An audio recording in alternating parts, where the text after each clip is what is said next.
Duck, the Great Western engine, had been working hard, pulling nothing but trucks full of ballast all day to the docks.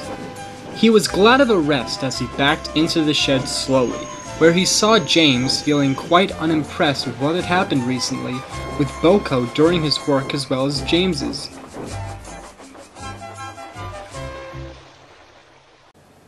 "It serves you right for pretending to be ill in the first place," Duck said. "And Edward tells me that you won't be doing BoCo's passenger services." James pretended he hadn't heard Duck. He knew that it was for his own good, and he knew that things would only get better when he had shaped up. Next day came, and Thomas and Edward were in the yards with Bill and Ben, the tank engine twins. They were told by Edward about James coming to help with BoCo's work. The twins saw a chance for mischief.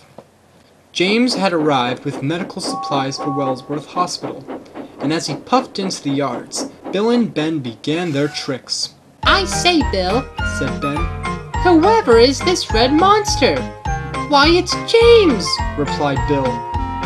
"But I can't think why Sir Topham Hatt would have a red monster rather than a proper engine."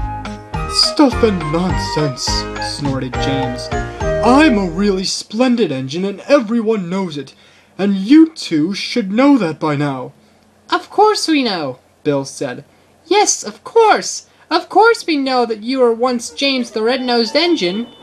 And the twins laughed and laughed. James snorted, and he made his way to Brentham to collect the china clay, with Bill and Ben coming behind him.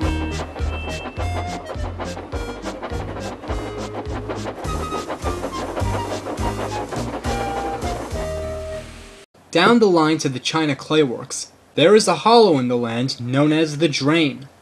When rain came to the island, the water in the drain would flood the track, and the engines had to take great care when puffing down the line when it was about to flood. As James and the twins puffed down the line to the clay works, the twins kept teasing James, and the weather had changed for the worse. "Don't go down the drain, James," teased Bill as they puffed past the drain. "You'll be the ones going down it if you don't stop this nonsense," muttered James. As the engines left the drain, the water had leveled with the top of the rails. James had to shunt the china clay for Bill and Ben to take to Brentham, and then he had to collect a goods train from Brentham to take to Edward Station.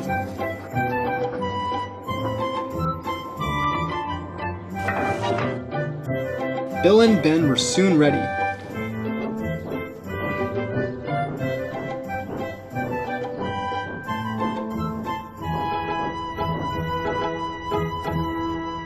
"We hope this rain melts your splendid red coat of paint," said Ben. "Then Sir Topham Hatt will have you painted Topham blue, just like Edward and Gordon." James was not amused, but he was pleased to see Bill and Ben depart to Brentham with their delivery.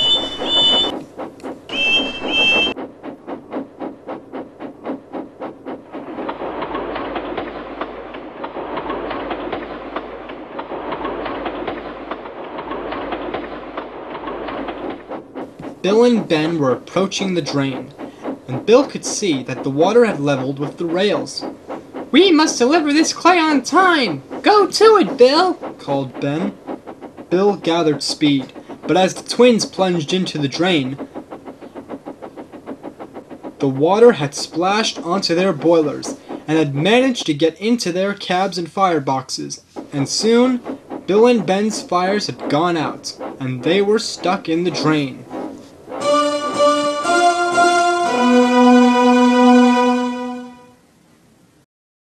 Ben's firemen struggled to speak to the guard, and together they went back to the clay pits to find help. James, of course, was the only engine available to help Bill and Ben, but he refused to help the twins. "I won't help engines who treat splendid engines like me with disrespect." "But James, what about the china clay? It won't make it to the docks and we'll be letting Sir Topham Hatt down." James thought for a moment, and then he thought it best to help the twins after all.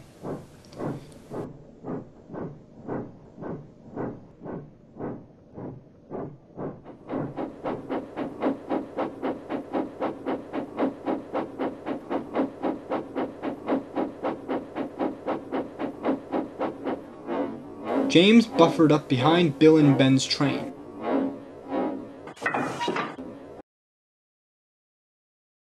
And he pushed the twins and their train out of the drain. James's fire hadn't gone out because of how high his firebox was compared to Bill and Ben's. And soon, Bill and Ben were out of the drain, and James pushed the train to Brendan.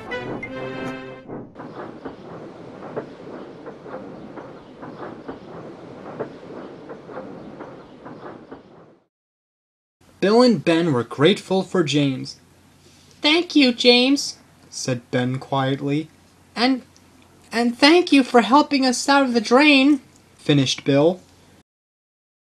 James smiled at the twins finally showing him some respect, and when his driver told him that BoCo was returning to work the next day, James was pleased to be out of his predicament, and the rescue operation he performed made him feel as though BoCo returning was his reward for rescuing Bill and Ben, who now made sure that they never teased James again.